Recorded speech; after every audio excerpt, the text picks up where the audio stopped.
भ्यो नमः। स्वागत है आप सभी का आज के इस व्याख्यान में। अष्टाध्यायी काशिका वृत्ति के साथ हम सभी लोग पढ़ रहे हैं और उस अध्ययन के क्रम में अब तक हमने 26 सूत्रों को पढ़ लिया है। आज 27वां सूत्र जो कि है सर्वादीनि सर्वनामानि, उस सूत्र को समझेंगे। इस सूत्र के बारे में मैंने बहुत सारी बातें पहले के व्याख्यान में बताई थी, उनको थोड़ा सा संक्षेप में पुनरावृत्त करते हुए इस सूत्र को समझने का प्रयास करेंगे। देखिए, सर्वादीनि यानी सर्व इत्यादि क्या है? सर्वनामानि सर्वनाम है। सर्व इत्यादि को सर्वनाम कहा जाता है व्याकरण शास्त्र की भाषा में। लौकिक व्यवहार में भी सर्वनाम ही कहा जाता है ना? हिंदी में भी आप पढ़ते होंगे तो संज्ञा सर्वनाम इत्यादि बहुत कुछ पढ़ा होगा आपने, तो वहां भी सर्वनाम में ऐसे शब्दों को सर्वनाम कहा जाता है जो सबका नाम हो सकता है ना? तो सर्वनाम कौन है? एक लिस्ट ही दे दी भगवान पाणिनि ने। सर्वादीनि, सर्व इत्यादि सर्वनाम है। अब सर्व इत्यादि कौन कौन से हैं, कितने हैं, ये सब आपको देखना पड़ेगा। कौन कौन से हैं सर्व इत्यादि? तो बता रहे हैं, सर्व इत्यादि हैं 35। वो सर्वनाम है, ठीक है। तथा सर्वनाम संज्ञा होने का लाभ क्या है? सर्वनाम संज्ञा के फलस्वरूप क्या विशेष कार्य हो जाता है जो सर्वनाम संज्ञा न होती तो न हो पाता कार्य? प्रभु लिंक भेजिएगा क्योंकि पहुंच गया है। तो क्या ऐसा कौन सा ऐसा विशेष कार्य है जो सर्वनाम संज्ञा हो तभी हो पाए और सर्वनाम संज्ञा न हो तो न हो पाए? ऐसा कौन सा विशेष कार्य है कि सर्वनाम संज्ञा की आवश्यकता पड़ गई? तो उसका फल क्या क्या है वह सब हम जानेंगे। साथ ही साथ कौन कौन से ऐसे शब्द हैं जिनको सर्वनाम कहा जाता है वो भी जानेंगे। ठीक है, चलेगा? आगे बढ़ते हैं। सर्वादीनि सर्वनामानि, इस सूत्र में पहली बात कि सर्व इत्यादि कौन कौन से हैं। ठीक है, यहाँ साफ साफ पूरा पूरा लिस्ट बीच बीच में है। पहले लिस्ट शब्द देते गए हैं, उदाहरण भी देते गए हैं साथ साथ, है ना? तो वह लिस्ट जो 35 शब्दों की है वो भी जानेंगे और उसके फलस्वरूप कार्य जो होता है वो भी जानेंगे। ठीक है, देखिए, सर्वनाम संज्ञा होती है तो उस सर्वनाम संज्ञा होने के कारण कई कार्य होते हैं। मतलब 10-12 सूत्र से अधिक सूत्रों में भगवान पाणिनि ने सर्वनाम शब्द का प्रयोग किया है। ठीक है, जैसे उदाहरण में एक एक संक्षेप में अब बोलता जाता हूं। जिसकी भी सर्वनाम संज्ञा होगी वहां पर क्या क्या काम होगा, क्या क्या काम होगा वह जानना है। तो सर्वनाम तृतीया च, सूत्र में सर्वनाम का प्रयोग किया है। सर्वनामनः स्मयी, सर्वनाम शब्द के बाद आने वाले चतुर्थी विभक्ति के एक वचन प्रत्यय को स्मयी हो जाता है यदि सर्वनाम शब्द का अंतिम वर्ण अ हो तो। ठीक है, सामान्य रूप से राम शब्द का आप रामाय बना रहे थे, राम शब्द का आप रामाय बना रहे थे, परंतु सर्वनाम में यदि वही सर्व शब्द है तो सर्वाय नहीं होगा, सर्वस्मयी हो जाएगा। सर्वनामनः स्मयी, सर्वनाम संज्ञा के फलस्वरूप ये एक कार्य होता है, शब्द रूप अलग हो जाता है। स्त्रीलिंग में भी रमा शब्द का रमायई, रमायाह, रमायाह ऐसा शब्द रूप बनता है, गे गसी गस इत्यादि प्रत्यय परे रहने पर। परंतु यदि सर्वनाम शब्द है सर्वा तो सर्वस्याह, कहाँ रमायाह कहाँ सर्वस्याह, सर्वायाह नहीं हुआ, सर्वस्याह हुआ। सूत्र लगता है सर्वनामनः स्याद्ध्रस्वश्च। ठीक है, फिर सर्वनामनो वृत्ति मात्रे पुंवत भाव, वार्तिक में भी सर्वनाम शब्द का प्रयोग है। सर्वनाम संख्या और उपसंख्यानम, इस वार्तिक में भी सर्वनाम शब्द है। किम सर्वनाम बहुभ्यो जयादिभ्य, ऐसा सूत्र है, वहां सर्वनाम किम सर्वनाम बहु इन शब्दों का उल्लेख है। अव्यय सर्वनाम नाम अकच प्राकटे है, इस सूत्र से अकच प्रत्यय करने वाले सूत्र में भी सर्वनाम शब्द को रखा गया है। जिसकी सर्वनाम संज्ञा होती है उसके बाद अकच प्रत्यय लग सकता है, सर्वक इत्यादि। अच्छा, यह अकच प्रत्यय जो है ना, वो बहुत विशेष प्रत्यय है।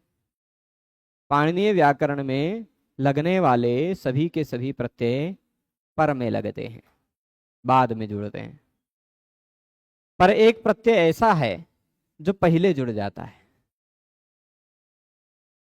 और एक प्रत्यय ऐसा है जो ना तो पहले जुड़ता है ना तो बाद में जुड़ता है, बीच में जुड़ता है। ठीक है, वो जो बीच में जुड़ने वाला प्रत्यय है वही है अकच। अव्यय सर्वनाम नाम अकच प्राकटे है, इस सूत्र से प्राकटे है शब्द के टी भाग से पहले अकच प्रत्यय जुड़ता है। शब्द में जो टी है उस टी से पहले आपको जोड़ना है अकच। ठीक है, और एक प्रत्यय जो मैं बता रहा था कि पहले जुड़ता है वो भी है बहुच प्रत्यय। क्या है? बहुच। बहुच पुरस्तात्तु, साफ साफ कहा है पुरस्तात्तु, मतलब ये पहले से जुड़ेगा। और इन दोनों प्रत्ययों के अतिरिक्त सभी के सभी प्रत्यय बाद में ही जुड़ते हैं, अकच और बहुच को छोड़कर। ठीक है, फिर इसके बाद पथिमथो, नहीं वो तो सर्वनाम स्थान है। आ सर्वनाम है, आमी सर्वनाम सुट है। आमी सर्वनाम सुट का तात्पर्य है आम प्रत्यय परे रहने पर सर्वनाम शब्द को सुट आगम हो जाता है। राम का रामानाम नुट आगम होकर, हरि का हरिणाम नुट आगम, लेकिन सर्व का सर्वाणाम नहीं, सर्वेशाम सुट आगम। आमी सर्वनाम सुट सूत्र से लगेगा। ठीक है, फिर इसके बाद है कर्म व्यतिहारे सर्वनामनो द्वे भवता इति वक्तव्यम। ऐसे कुछ वार्तिक में भी सर्वनाम शब्द का उल्लेख है। ठीक, अब इसके बाद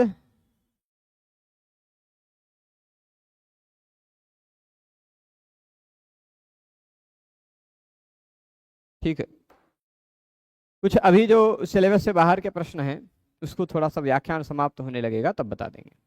ठीक है, तो अब आप जान गए सर्वनाम शब्द सर्वनाम संज्ञा होने के कारण क्या कार्य होता है, वह कार्य आप जान गए। जान गए कि हाँ बोलो।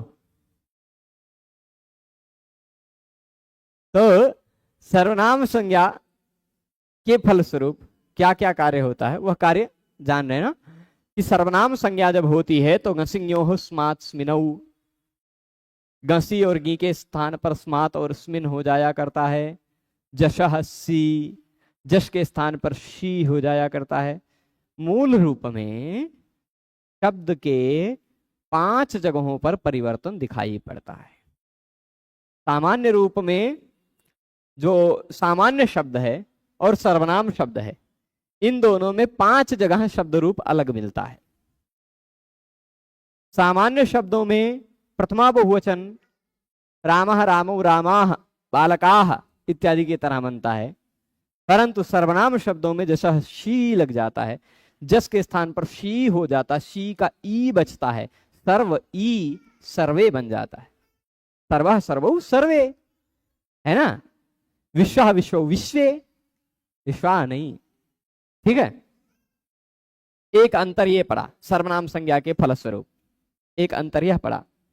दूसरा अंतर क्या पड़ा कि चतुर्थी एक वचन में अकारांत शब्दों में रामाय ज्ञानाय बालकाय पुस्तकाय इत्यादि बनता है, परंतु यदि शब्द सर्वनाम है तो सर्वस्मयी विश्वस्मयी उभयस्मयी, है ना, तो इत्यादि ये स्मयी हो जाता है, आय नहीं होता। रामाय कहां सर्वस्मयी शब्द रूप, अंतर हुआ। ये चतुर्थी एक वचन में। दूसरा अंतर पंचमी एक वचन में रामात बालकात पुस्तकात धनात इत्यादि, लेकिन सर्वस्मात विश्वस्मात उभयस्मात कतरस्मात कतमस्मात इत्यादि स्मात स्मात बनता है। तो ये बात भी हो गई। तीसरा अंतर प्रथमा बहुवचन, चतुर्थी एक वचन, पंचमी एक वचन। और फिर षष्ठी बहुवचन ताम हो जाता है। रामाणाम, हरिणाम, बालकानाम, पुस्तकानाम, धनानाम इत्यादि बनता है, लेकिन सर्व शब्द है तो सर्वेशाम, विश्वेशाम, उभयेशाम, कतरेशाम, कतमेशाम इत्यादि। ठीक है, ये एक हो गया। चौथा, पांचवा क्या होता है? सप्तमी एक वचन में नसिंज्ञो स्मात् स्मिनौ, नसिंज्ञो स्मात् स्मिनौ, गी के स्थान पर स्मिन हो जाया करता है। राम का रामे, लेकिन सर्व का सर्वस्मिन, विश्वस्मिन, उभयस्मिन, यह सर्वनाम संज्ञा का फल है। फल पता चला? सर्वनाम एक अलग से नाम बनाने की आवश्यकता क्या पड़ी? क्योंकि जो सर्वनाम होता है, या फिर ऐसा कह दें हरिनामामृत व्याकरण के अनुसार जो कृष्ण नाम होता है, हरिनामामृत व्याकरण में कृष्ण नाम कहा, तो वो शब्द रूप का अंतर आता है और अंतर प्रत्यय का भी आता है। राम इत्यादि शब्दों से अकच प्रत्यय नहीं लग सकता, लेकिन सर्व इत्यादि शब्दों से जो सर्वनाम है उससे अकच प्रत्यय लग सकता है। ये एक अंतर। ठीक है, अब चलिए ठीक है, यहां देख लेते हैं। ये सर्व शब्द आदिर्येषाम तानी मानी सर्वादीनी सर्वनाम संज्ञानी भवन्ति, ये बात समझ गए होंगे। सर्व शब्द है आदि में जिनके, ऐसे शब्दों को सर्वादीनी शब्द कहा जाएगा। सर्वादीनी बहुव्रीहि समास है सर्वादीनी में।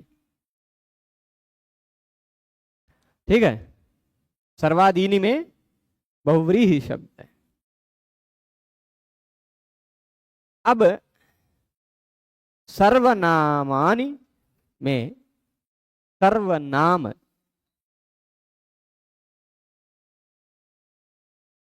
सर्व आदि सर्वनाम है, सर्वादीनी में सर्वनामानि तो संज्ञा है ना। तो कह रहे हैं सर्वः सर्वौ, ये दोनों तो रामः रामौ की तरह है, कोई विशेष बात नहीं है। उदाहरण आइए, सर्वे, मूल अंतर यहां पड़ा। सर्वे एक विशेष अंतर वाली बात है। अच्छा, राम शब्द होता तो रामाह होता, परंतु सर्व शब्द है इसलिए सर्वे हो गया। क्यों? क्योंकि सूत्र है जशः ही। सूत्र क्या है? जशः ही। मैं लिख देता हूं सूत्र, वहां पर आप देखिएगा, सूत्र नंबर निकाल लेंगे, खोज लेंगे तो मिल जाएगा। मुझे लगता है 7.1 में, 7वें अध्याय के पहले पाद में 20 से पहले मिलेगा, 20 से पहले मिलेगा, 17 है ना। ठीक है, तो जशः शी ऐसा सूत्र है, नहीं ऐसा वाला, ये वाला है जशः शी। ये शी प्रत्यय जो है वह शित है, इसी कारण पूरे जस के स्थान पर आ जाएगा। अनेकाल शित सर्वस्य। अभी आगे ये सूत्र पढ़ेंगे हम लोग 52-53 नंबर सूत्र पर। ठीक है, 52 नंबर सूत्र पर होगा शायद, अनेकाल शित सर्वस्य, पहले अध्याय के पहले पाद में ही दिख रहा है।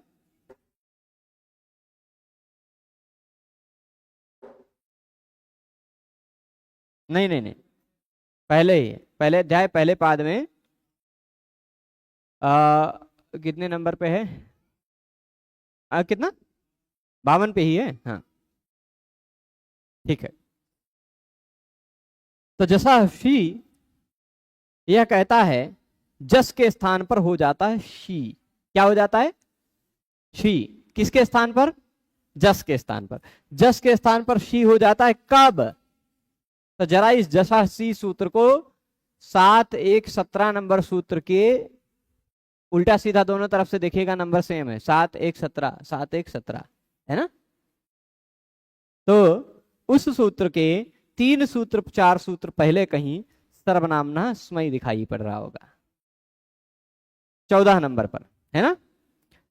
तो सर्वनामना स्मयी से सर्वनामना शब्द की अनुवृत्ति आ रही है।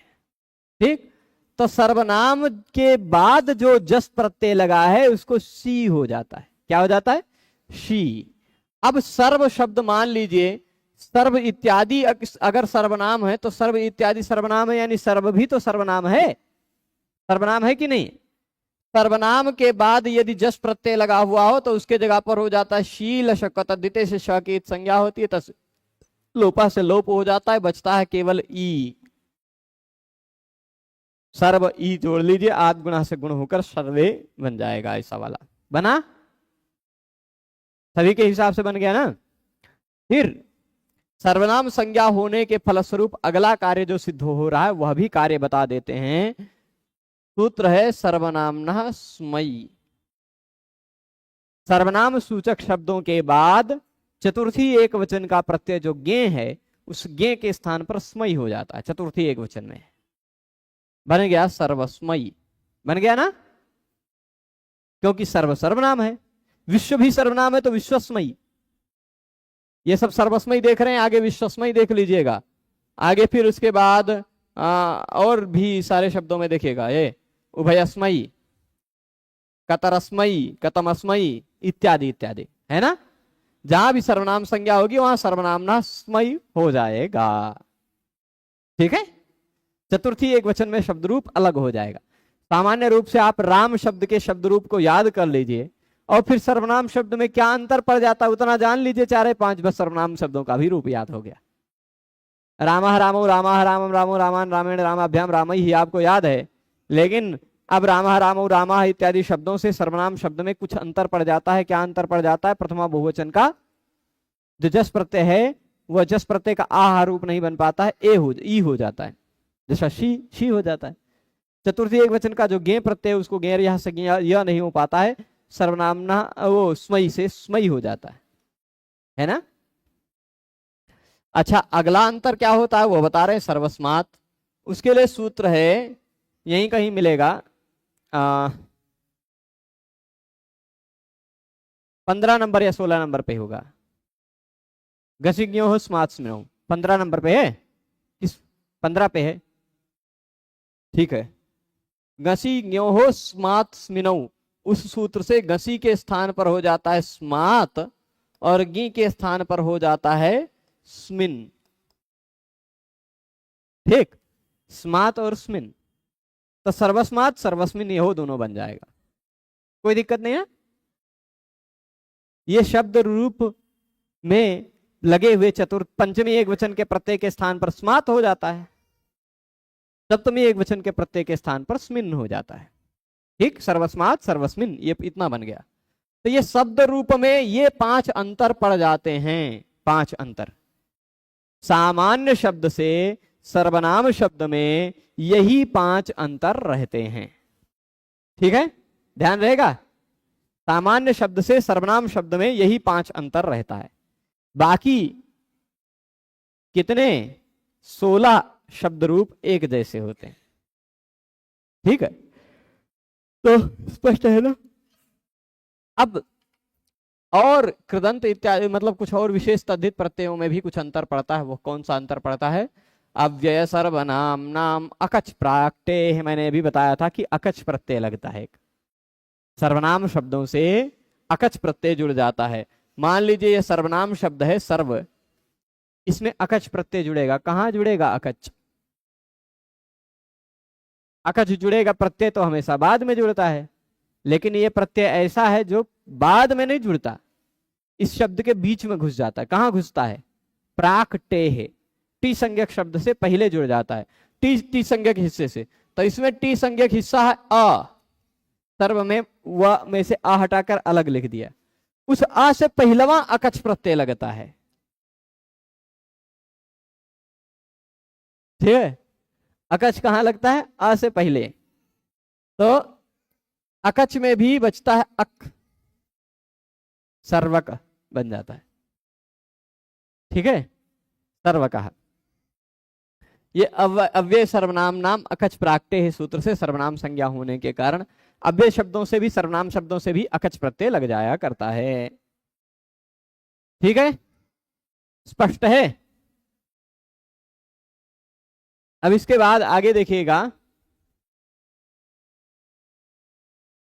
यहां तक पहुंच गए। तो जिस तरह सर्व शब्द हो गया उसी तरह अब अगला शब्द है विश्व, दूसरा शब्द है। तो जैसे विश्व का विश्व, विश्व विश्वे, ये सर्वाक सर्वौ था, पर विश्वे बन गया, जशा सी लग गया, विश्वस्मयी लग गया सर्वनाम, विश्वस्मयी बन गया सर्वनाम नस्मयी। विश्वस्मात, विश्वस्मिन, ये सर्वनाम। अच्छा, सर्वेशाम बताना छूट गया। आमी सर्वनाम ना सुट से सुट आगम होकर सर्वेशाम बन जाता है।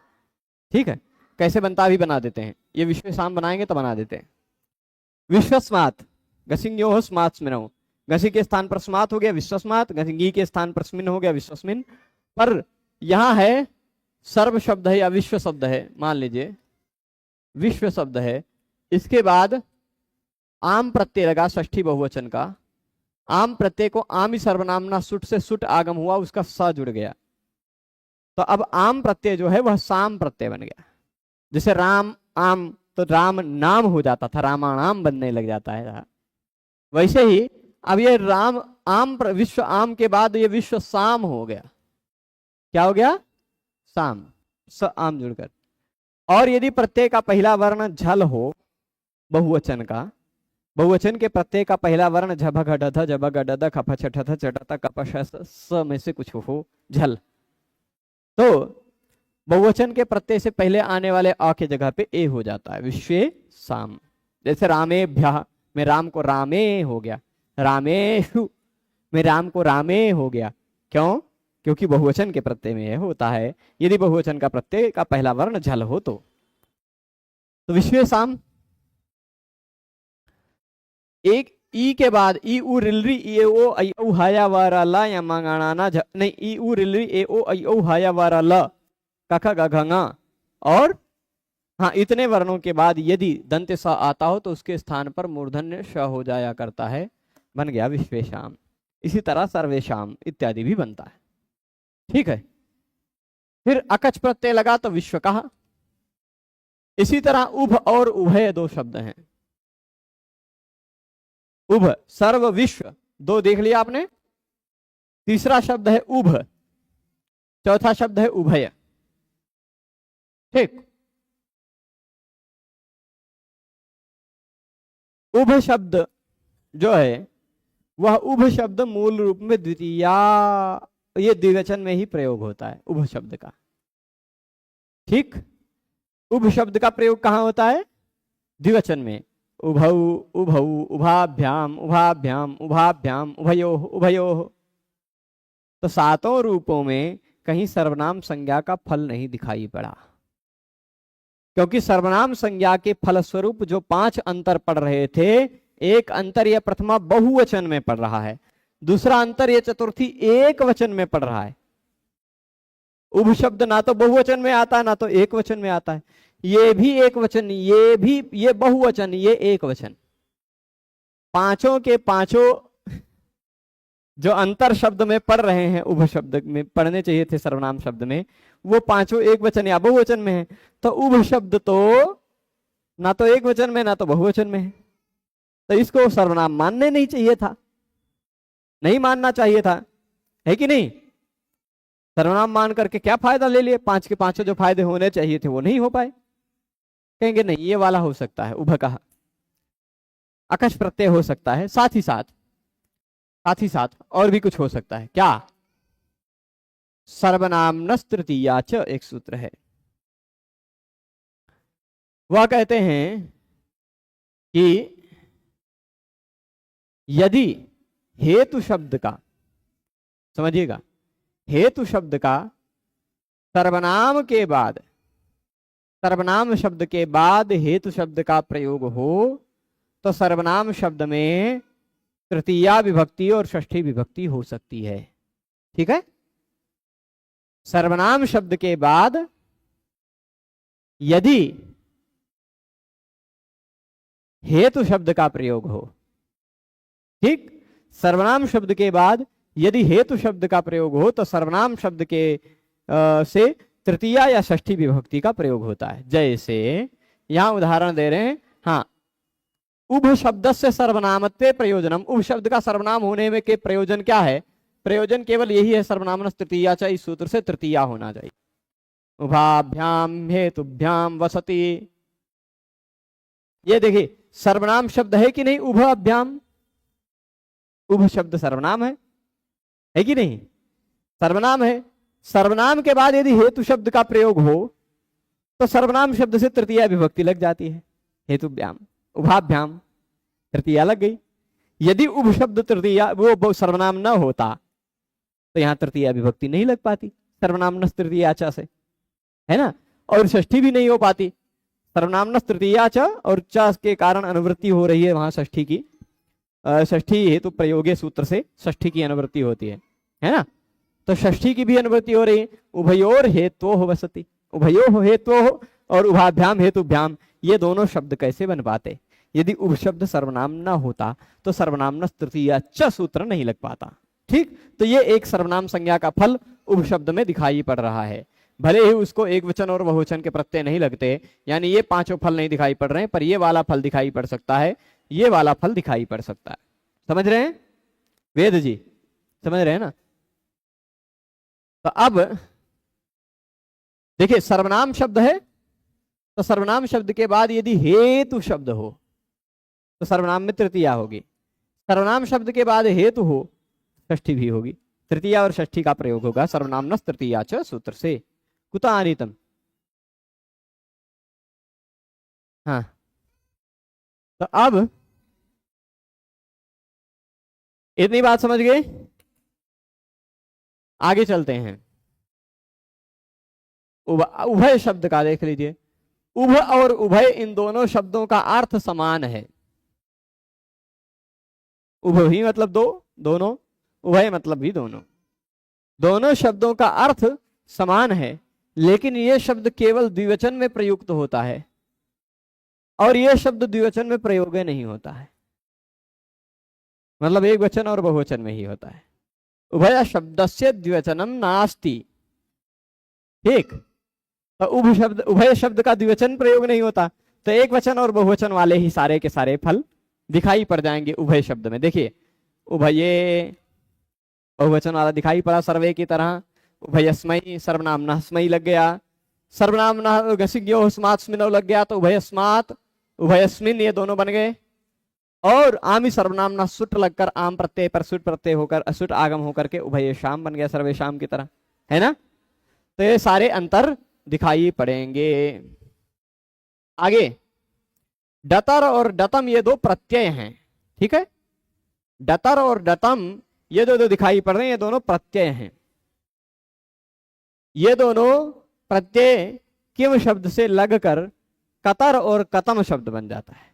किम शब्द से डतर प्रत्यय लगा तो कतर शब्द बन गया, किम शब्द से डतम प्रत्यय लगा तो कतम शब्द बन गया, ठीक है। डतर डतम, तो डतर डतम का मतलब क्या हुआ? डतर और डतम प्रत्यय लगकर बने हुए शब्द, ठीक। डतर और डतम प्रत्यय लगकर बने हुए शब्द कौन कौन से शब्द हैं? ये देखिए, कतम, कतर और कतम ये दो शब्द हैं। तो उसका भी कतरे, कतरस्मयी, कतरस्मयी, कतमस्मयी इत्यादि, है ना। कतरे, कतरस्मयी, कतमस्मयी, है ना। कतरे, कतमे, कतमस्मयी, कतरस्मयी, कतमस्मयी, कतरस्मात्, कतमसात्, कतरस्मिन, कतमस्मिन, कतमेशाम, कतरेशाम इत्यादि, ठीक। कतर कतम का हो जाएगा। इसी तरह इतर शब्द भी सर्वनाम है। सर्वनामों की लिस्ट देखते जाइए, सर्व, विश्व, उभ, उभय, डतर, डतम, अन्य। अन्य आया कि नहीं आया?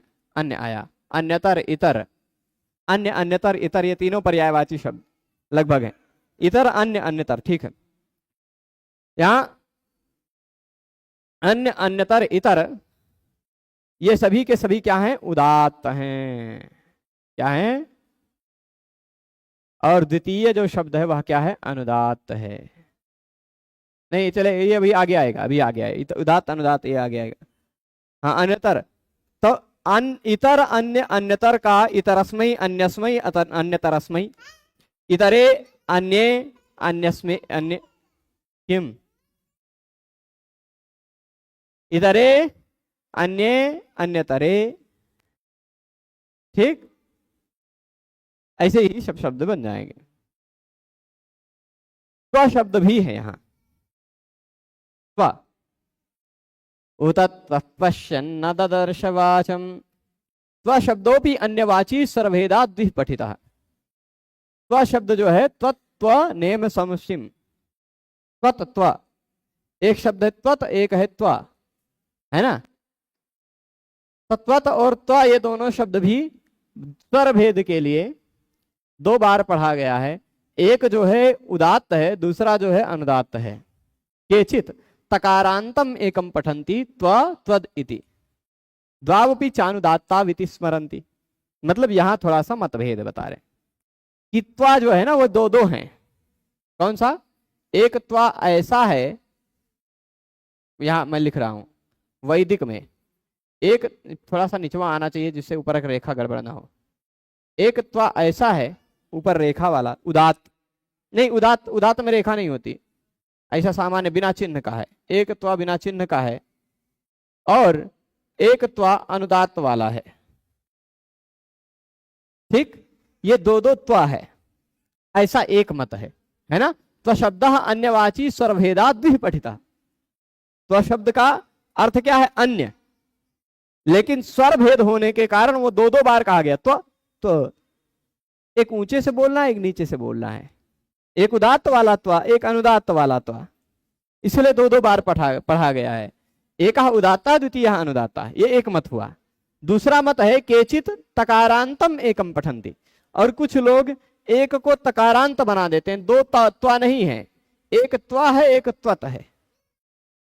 ठीक, एक त्वा है एक त्वत है, ये दो अलग अलग। ठीक, केचित कुछ लोग तकारांतम एकम पठंती, एक तकारांत है ऐसा पढ़ते हैं, त्वा त्वत इति। त्वा और त्वत ये दो अलग अलग पढ़ते हैं, है ना। और कुछ लोग त्वा दो दो बार मान लेते हैं। कुछ लोगों का मानना है कि त्वा है, दोनों त्वा अलग अलग हैं, एक उदात्त त्वा एक अनुदात्त त्वा। ठीक, तो दोनों तरफ से त्वा त्वत गिनिए तबो दुई हुआ, और त्वा त्वा गिनिए तबो दो हुआ, है ना। सर्व, विश्व, उभ, उभय, डतर, डतम, अन्य, अन्यतर, इतर, यहां तक 9 पहुंचे हैं। त्व त्व मिला करके 11 हो जाएंगे, है ना। अथवा त्व त्व मिला करके भी 11 हो जाएंगे, 9 2 11 चलेगा। त्व त्वत इति द्वावपि चानुदात्ता विति स्मरंती, ये दोनों के दोनों त्वा और त्वत दोनों अनुदात्त हैं, उदात्त वाला नहीं होता, ऐसा मानते हैं कुछ लोग। ठीक है, तो त्वा शब्द में भी इसी रूप बना दीजिएगा, त्वे, त्वस्मै, त्वस्मात्, है ना, त्वस्मिन्, त्वेषाम इत्यादि बना देंगे। नेम शब्द है, नेम,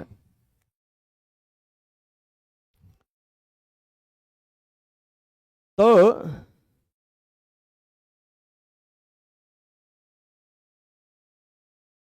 आगे आएगा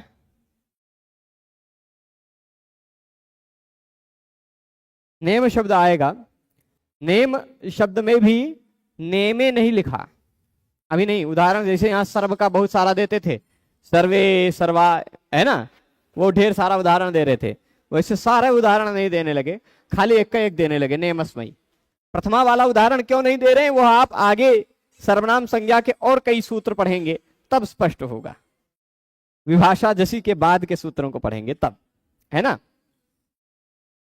तो नेमस्मयी बन जाएगा कि नहीं। वक्षमाणेन, एक एक 33 आएगा सूत्र, एक एक 33 नंबर सूत्र। विभाषा जसी के बाद आएगा कौन कौन सा? प्रथम चरम तयाल पार्ध कतिपय नेमाश्च, उसमें नेम शब्द है ना। 33 नंबर सूत्र यही है, एक एक 33। प्रथम चरम तयाल पार्ध कतिपय नेमाश्च, इसमें नेम शब्द है। नेम शब्द जस प्रत्यय लगे रहने पर विकल्प से सर्वनाम होता है, अन्य प्रत्ययों में सर्वनाम होगा, पर जस प्रत्यय लगे रहने पर विकल्प से सर्वनाम हो जाता है, ऐसा आगे सूत्र बताएगा। इसी कारण जस प्रत्यय वाला नेमे वाला उदाहरण यहां नहीं दिया, वो इस सूत्र में वो उदाहरण देंगे, इस सूत्र में एक एक 33 में। नेमस्मयी वक्षमाणेन जसी विभाषा भवति नेमे नेमा, नेमे भी बनेगा नेमा भी बनेगा। सर्वे सर्वे और रामा, सर्व शब्द की तरह सर्वे की तरह नेमे, राम शब्द के रामा की तरह नेमा, ऐसा दोनों बनेगा। ठीक, जस प्रत्यय लगे रहने पर। सम शब्द जो है वह समस्मयी है ना। नेम, सम, ये भी सम शब्द सर्वनाम है। समस्मयी, समस्मात्, समस्मिन्, समेशाम, समेशाम। तो कथम यथा संख्यम अनुदेश समानाम। अब रूप तो सम शब्द का बनता है समेशाम, जैसे सर्व का सर्वेशाम वैसे सम का समेशाम बनता है कि नहीं। तो सम का यदि समेशाम, तो सर्व का सर्वेशाम, नेम का नेमेशाम, विश्व का विश्वेशाम, तो सम का बनना चाहिए समेशाम। तो यथा संख्यम अनुदेश समानाम कैसे लिख दिया पाणिनि जी ने, कैसे लिख दिया यह सूत्र। समेशाम लिखना चाहिए था, लिखना चाहिए था ना। समझ रहे हैं कि नहीं। यहां सम शब्द सर्वनाम है, तो सर्वनाम सम शब्द का षष्ठी बहुवचन में समानाम कैसे बन गया, प्रश्न ये उठ रहा है। यद्यपि उत्तर स्पष्ट है, बहुत ज्यादा विशेष कठिनाई नहीं है।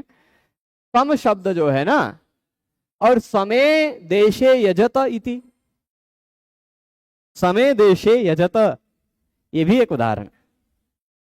समस्मिन देशे होना चाहिए था।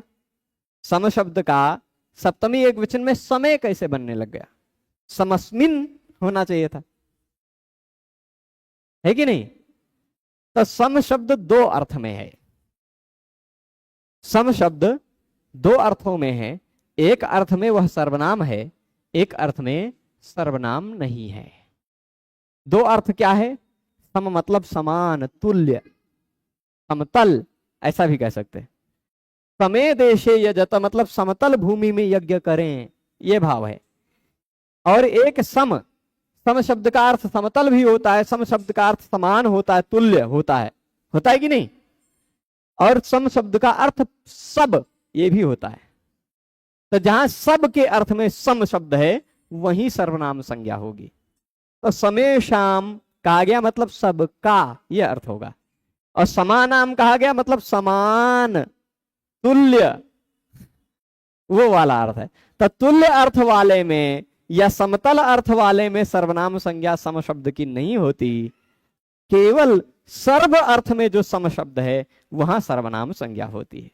समे, समस्मयी, समस्मयी मतलब सर्वस्मयी, समेशाम सब सर्वेशाम इस अर्थ में है। ठीक है, समझ गए। तो समस्य सर्व शब्द पर्यायस्य सर्वनाम संज्ञा इष्यते, ये बता रहे हैं। सम शब्द जो है ना, वह सर्व शब्द का पर्यायवाची है, तभी सर्वनाम संज्ञा होगी, न सर्वत्र। सभी सम शब्द की सर्वनाम संज्ञा नहीं होगी। तो यहां समय देशे यजत, यह सम शब्द सर्वनाम सर्व शब्द का पर्यायवाची है क्या, सभी देश में यज्ञ करो, ऐसा अर्थ लिया जा सकता है क्या। तो यहां सम शब्द सभी देश, सभी का पर्यायवाची तो है नहीं, है ना।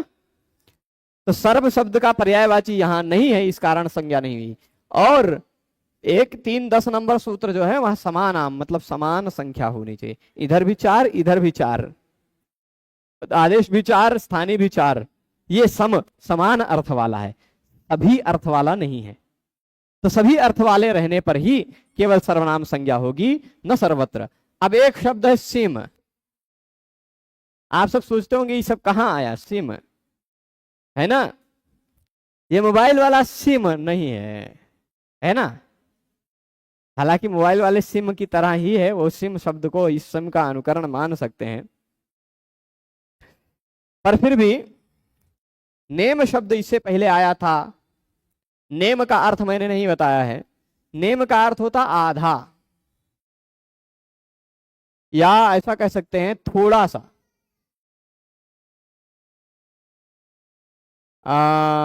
नेम इत्यर्धे, अथवा क्या है, अल्पे है, अल्पे है कि अर्धे, मुझे अभी तुरंत ध्यान नहीं आ रहा। मैंने अल्प, कतिपय, नेम, ये तीनों ऐसे पर्यायवाची हैं। तो नेम शब्द का अर्थ होता है खंड हो सकता है, आधा हो सकता है, यही सब, अल्प हो सकता है। ठीक है। और सिम, सिम शब्द का अर्थ क्या है, सब अर्थ में ही है, सर्वस्व अर्थ में ही है। ठीक है। सिम शब्द जो है वह भी सबके अर्थ में, सर्व सर्व शब्द के पर्यायवाची अर्थ में। तो मोबाइल में सिम सब कुछ है पहले के जमाने में, अब आजकल सिम नहीं हो तो भी चल जाता है ना। तो सिम शब्द भी वही ऑल इंटायर इस अर्थ में है, मतलब कहा जा सकता है सब इस अर्थ में है। ठीक है, आगे या समुदाय अर्थ में है सिम शब्द। ठीक है, सब इस अर्थ में है, समुदाय अर्थ में है, कुछ भी लिया जा सकता है। पूर्व परावर दक्षिणोत्तरा पराधराणि व्यवस्थायाम संज्ञायाम है। पूर्व परावर दक्षिणोत्तरा पराधराणि व्यवस्थायाम संज्ञायाम, ये लिखा गस्सु ए। गस्सु एक मतलब ये पहला गण सूत्र है। अब गस्सु मतलब गण सूत्र, ये ध्यान रखिएगा। गण सूत्र का तात्पर्य क्या है? भगवान पाणिनि ने कुछ सूत्र ऐसे अष्टाध्यायी में लिखे हैं और अष्टाध्यायी के सूत्रों में कुछ कहीं कभी गण का निर्देश कर देते हैं। जैसे जो सूत्र हम पढ़ रहे हैं सर्वादीनि सर्वनामानि, उसी सूत्र में सर्व आदीनि कहा है। क्या कहा है? सर्व आदीनि, सर्व इत्यादि सर्वनाम हैं, ऐसा कहा है। सर्व इत्यादि कौन कौन से हैं यह देखने के लिए उन्होंने एक अलग से संकलन किया है जिसको गणपाठ कहा जाता है। क्या कहा जाता है? गणपाठ। ठीक है, उस गणपाठ के अंदर गण के अंतर्गत गण का निरूपण करते हुए ही वह बीच बीच में गण में भी कभी कभी सूत्र निर्दिष्ट कर देते हैं। गण के अंदर पाणिनि जी की शैली सूत्र वाली है, तो गण के अंदर जो सूत्र आ जाता है वो गण सूत्र है। अभी सर्व इत्यादि कौन है? सर्व इत्यादि एक टीम है, उसमें 35 लोग हैं, 35 शब्द हैं। उन 35 को बताने के लिए जो सर्व विश्व उभ उभय डतर डतम अन्य अन्यतर इतर त्वत त्व नेम सम सिम ये सब बता रहे थे, उसी को बताते बताते उसी में 3-4 सूत्र भी डाल दिया कि ये सारे शब्द भी सर्वनाम है। ठीक है, सर्व इत्यादि सर्वनाम है तो ये सारे शब्द भी सर्वनाम है। कैसे? कौन कौन सा शब्द है? तो पूर्व, पर, अवर, दक्षिण, गिनते रहिए कितने हुए? पूर्व, पर, अवर, दक्षिण, उत्तर, है ना, अपर। इधर मैं चला आता हूं तब ज्यादा सही से गिना पाऊंगा क्योंकि मेरे पीछे छिप जा रहा है। पूर्व, पर, अवर, दक्षिण, उत्तर, अपर, अधर। कितने दिख रहे हैं? 7 शब्द दिख रहे हैं ना। ये 7 शब्द को भी संज्ञा से भिन्न व्यवस्था हो तो सर्वनाम कहा जाता है। ये पूर्व, पर, अपर, अवर इत्यादि शब्दों को यदि किसी की संज्ञा के रूप में न कहा जा रहा हो, किसी का नाम न हो, जैसे मान लीजिए मेरा नाम किसी ने रख दिया पूर्व, तो मैं पूर्व हूं पर मैं सर्वनाम वाला पूर्व नहीं हूं। संज्ञा से भिन्न व्यवस्था यदि हो, संज्ञा न हो, किसी का नाम न हो, तो संज्ञा से भिन्न व्यवस्था में इन पूर्व, पर, अवर, दक्षिण, उत्तर, अपर, अधर, इन 7 को सर्वनाम कहा जाता है। यह गण सूत्र का तात्पर्य है। ठीक है, तो पूर्व, पर, पूर्वे, पर, पूर्वस्मयी, पूर्वस्मात्, पूर्वस्मिन् इत्यादि। परे, परस्मात्, परस्मयी, परस्मयी बनता ही है ना, परस्मिन्, परेशाम, अवरस्मिन्, अवरेशाम, अवरस्मात्, अवरस्मयी इत्यादि। दक्षिणस्मयी, दक्षिणस्मात्, दक्षिणस्मिन्, दक्षिणेशाम, उत्तरस्मिन्, उत्तरेशाम, उत्तरस्मात्, उत्तरस्मयी। उल्टे सीधे चाहे जैसे बोलते जा रहे हैं। अपरस्मयी, अपरस्मात्, अपरेशाम, अपरस्मिन्। ठीक। अधर, अधरस्मयी, अधरस्मात्, अधरेशाम, अधरस्मिन्। प्रथमा बहुवचन वाला भी हम नहीं बोल रहे हैं क्योंकि प्रथमा बहुवचन के लिए आपको एक और सूत्र आगे इसी तरह का, यही सूत्र पढ़ना है अष्टाध्यायी वाला। ये गण सूत्र है, वो अष्टाध्यायी सूत्र है। ठीक, समझ रहे हैं? तो इन सब की सर्वनाम संज्ञा हो जाती है। समज्ञाति धनाख्यायाम, सम अज्ञाति धनाख्यायाम। एक और 8वां स्वम एक शब्द है, स्व स्व स्व, अपना जिसको कहते हैं अपना, उस स्व शब्द की भी सर्वनाम संज्ञा होती है।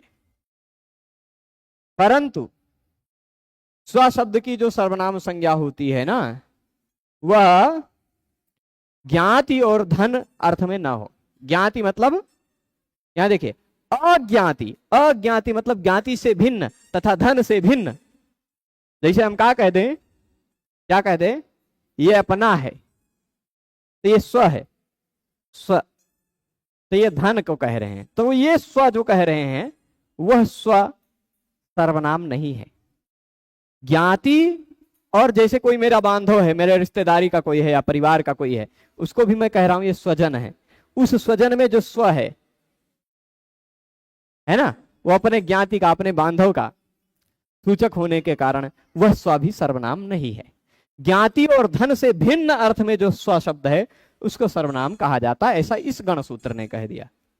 तो स्वे ऐसा बनेगा, स्वस्मयी, स्वस्मात्, स्वस्मिन्, स्वेषाम, ऐसा सब शब्द रूप बनेगा। ठीक है, अगला शब्द बता रहे हैं, अंतरम बहिर्योगोपसंव्यानयोः। अंतर एक शब्द है, अंतर, जो कि बहिर्योग है। बहिर्योग यानी इस, जैसे इस हॉल में, इस स्थल से, इस हॉल से बाहर का योग, ऐसा सूचित करना हो, बहिर्योग। अथवा उपसंव्यान, उपसंव्यान किसे कहते पता है? उपसंव्यान हम लोग कहते हैं जिन कपड़ों को हम पहनते हैं उस वस्त्र अर्थ में, ठीक, परिधानीय, जिसको पहना जा सके। उपसंव्यान किसको कहते हैं? जिसको पहना जा सके वह उपसंव्यान है। कुछ लोगों के अनुसार अंतर वस्त्र कह लिया जाता है, जो अंदर पहनते हैं वस्त्र। जैसे हम अभी अंदर एक सफेद पहने हैं, इसको क्या कहा जाता है? क्या कहा जाता है? इसको कहा जाता है उपसंव्यान। क्या कहा जाता है? उपसंव्यान। तो उपसंव्यान अर्थ न हो अंतर वस्त्र में, अंतर शब्द है ना, अंतर है ना, ये उपसंव्यान अर्थ वाला वस्त्र हो गया और अंतर शब्द हो गया। और बहिर्योग, अंतर यहां से अलग है, ऐसा बाहर के योग, इन दोनों अर्थों में यदि अंतर शब्द हो, ठीक, तो उस अंतर शब्द की सर्वनाम संज्ञा हो जाती। किस अर्थ में? अंतर वस्त्र अर्थ में, परिधानीय अर्थ में, अथवा बहिर्योग अर्थ में, तो अंतर शब्द की सर्वनाम संज्ञा हो जाती है। जैसे उदाहरण क्या दिया है, देते हैं इसमें उदाहरण, मुझे इसका अंतरम बहिर्योगोपसंव्यान में एक सूत्र आएगा 36 नंबर पर, वहां पढ़ेंगे हम लोग।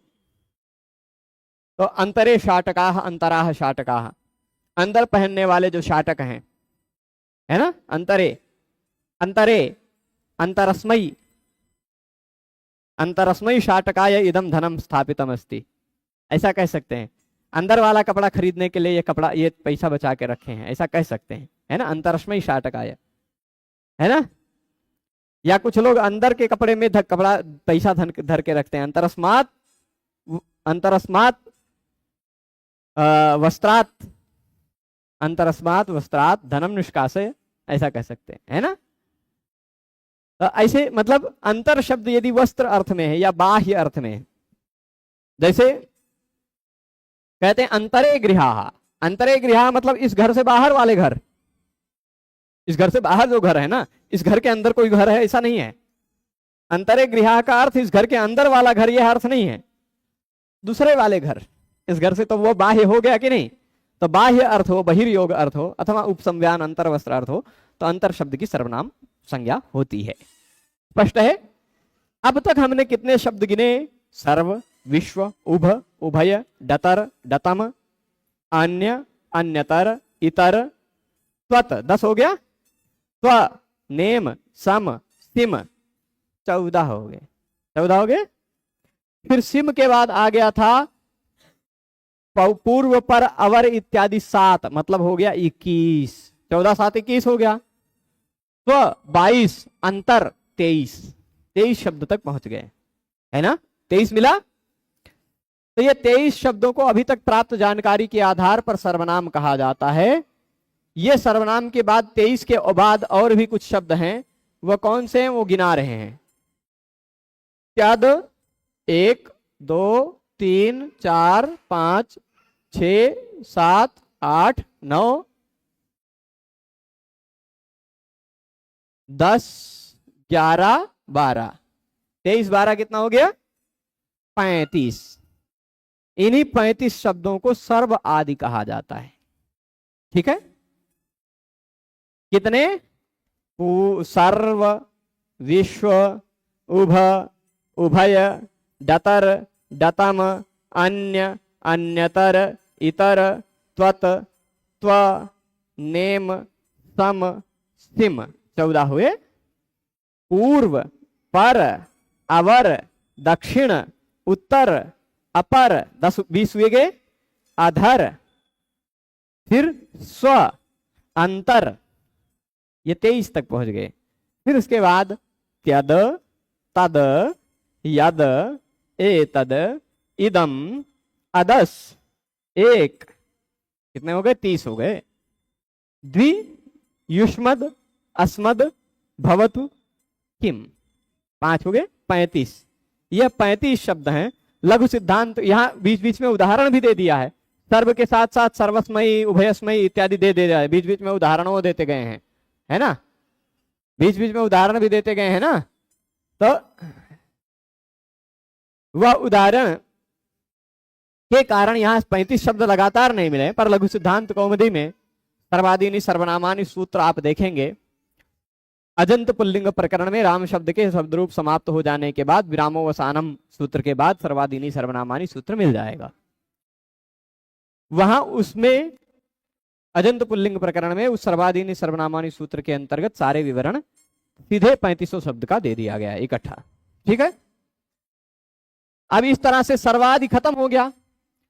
अब सर्वनाम प्रदेशाः, सर्वनाम प्रदेश कौन कौन से हैं, कहां कहां किस किस सूत्रों में भगवान पाणिनि ने सर्वनाम शब्द को याद किया है। तो वो जो जहां जहां याद किया वो सभी क्या है, सर्वनाम प्रदेश हैं। ठीक है, वो कौन कौन से हैं? तो सर्वनाम न स्मयी, अव्यय सर्वनाम नाम अकच प्राप्ते है, सर्वनाम न स्याढ्यस्वश्च, सर्वनाम न तृतीया च, आमि सर्वनाम न सुट इत्यादि सूत्र में जहां सर्वनाम शब्द का ग्रहण किया है। साफ साफ स्पष्ट है। इसका अर्थ अब देख लेते हैं। सर्व इत्यादि गण में पठित जो 35 शब्द हैं उन शब्दों को सर्वनाम कहा जाता है। सर्वनाम होने पर देखिए सर्व के बाद जस, सर्व का अस, जस में से बचता है अस, और अस के स्थान पर भी सर्वनाम संज्ञा हो गई सर्व की, तो सर्वशी हो गया, जशासी, जस के स्थान पर शी हो जाता है सर्वनाम संज्ञा होने के कारण। और लशक तद्धिते ने शाह का इत संज्ञा की तस्लोपा से लोप हुआ, सर्व ई हुआ, आद गुणा से गुण होकर सर्वे बन गया। ठीक है, अब अगला सूत्र जो है विभाषादिक समासे बहुव्रीहौ, यहां इस सूत्र में सर्वादीनि सर्वनामानि की अनुवृत्ति आती है। सर्वादीनि सर्वनामानि सूत्र समझने के बाद यह सूत्र समझना आसान हो जाएगा। आगे के सभी सूत्रों में यह ध्यान रखना है कि सभी सूत्रों में सर्वादीनि सर्वनामानि की अनुवृत्ति आगे जाएगी, जहां और किसी दूसरे की बात न की जाए तहां तक।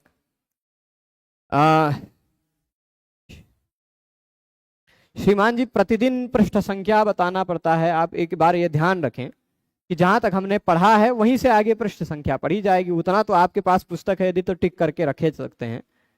रोज हम ऐसे तो पढ़ते नहीं कि आज 16 नंबर पढ़ लिया फिर सीधे सीधे 160 नंबर पेज पर चले जाएंगे पढ़ने, तो उससे तुरंत आगे का पेज मिल जाएगा। तो प्रतिदिन बताना भूल जाता है, तो यदि संभव है तो ध्यान रख लिया करें, है ना। सर्वादीनि सर्वनामानि सूत्र चल रहा था, सूत्र पे यहाँ सूत्र से जस्ट पहले नंबर भी लिखा रहता, आप काशिका में वह नंबर का सूत्र भी खोज कर निकाल सकते, इतना आसान है। चलेगा? सभी लोग प्रारंभ से व्याख्यान में जुड़े रहे, उसके लिए सभी को बहुत बहुत धन्यवाद। नमो नमः। सूत्र में यही समझ में आया कि सर्व आदि 35 का एक ग्रुप है जो सर्वनाम कहलाता है। उदाहरण सिद्धि तो बहुत कम समझ में, काहे बहुत कम समझ में आई प्रभु? उदाहरण सिद्धि में तो कुछ है ही नहीं। सर्वनाम शब्द के बाद आने वाले चतुर्थी एक वचन के प्रत्यय को स्मयी हो जाता है, बस सर्वस्मयी बन गया, कुछ बनाना ही नहीं। सर्वनाम नास्मयी सूत्र ने कहा है। सर्वनाम शब्द के बाद चतुर्थी एक वचन के प्रत्यय को स्मयी हो जाता है, सर्वस्मयी। पंचमी एक वचन के प्रत्यय को स्मात हो जाता है, सर्वस्मात। सप्तमी एक वचन के प्रत्यय को स्मिन हो जाता है, सर्वस्मिन, है ना। प्रथमा बहुवचन के प्रत्यय को शी हो जाता है, जिसका ई बचता है, तो सर्व ई, सर्वे हो जाएगा, आ ई गुण होकर, है ना। खाली इतनी सी बात है।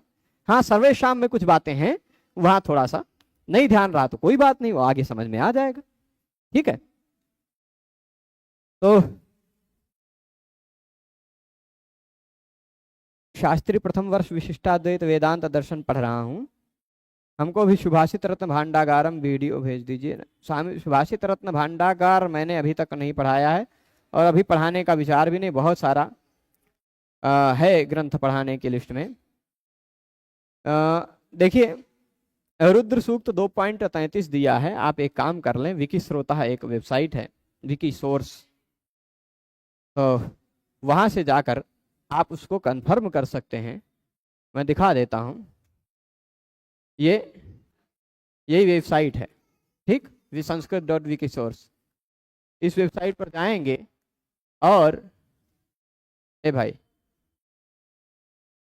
खुल जाए। यहां पर पहले हम एक काम करते हैं, होम पर चले जाते हैं, ठीक है। और इस होम पर यहीं पर आपको वेद दिखाई पड़ जाएंगे। रे वेद, ये वेद जी नहीं, ये वेद जी।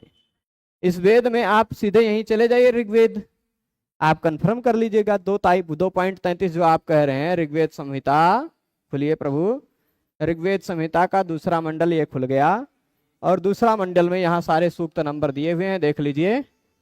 2.33 ये रहा, आप कह रहे हैं, अब देख लीजिए, ये 2.33 आपके सामने खोल दिया। ये सूक्त गृहसमदृषि है, आंगिरस सूक्त है, सोन सूत्र, देवता रुद्र है, देख लीजिए यहाँ साफ साफ दिख रहा है, देवता रुद्र, यानी रुद्र सूक्त एक नहीं है, अनेक हैं, उनमें से ये 2.33 नंबर रुद्र सूक्त आपके सिलेबस में है। तो क्या दिक्कत है, वो मिला करके कंफर्म कर लीजिए। कभी कभी सिलेबस में मिसप्रिंट होता है, कभी कभी एक ही देवता का एक ही सूक्त नहीं है। अग्नि सूक्त आप जानते हैं कि ऋग्वेद का पहले मंडल का पहला सूक्त अग्नि सूक्त है, यदि यह जानते हैं तो यह आपके अज्ञान है। केवल वही एक सूत्र नहीं है, हर एक मंडल का प्रायः पहला सूक्त अग्नि सूक्त ही है, और अग्नि परक पूरे लगभग ऋग्वेद में 200 के आसपास सूक्त हैं। 1028 सूक्तों में से 200 के आसपास सूक्त अग्नि परक हैं, जिसमें अग्नि की स्तुति की गई। तो 200 सूक्त अग्नि सूक्त हैं। इंद्र सूक्त लगभग 250 के आसपास हैं। तो आप क्या कहेंगे कि एक इंद्र सूक्त है 2.12? ऐसा तो नहीं होता है, आपके सिलेबस में और सिलेबस रखने वाले ने जो दिया है वही सही है।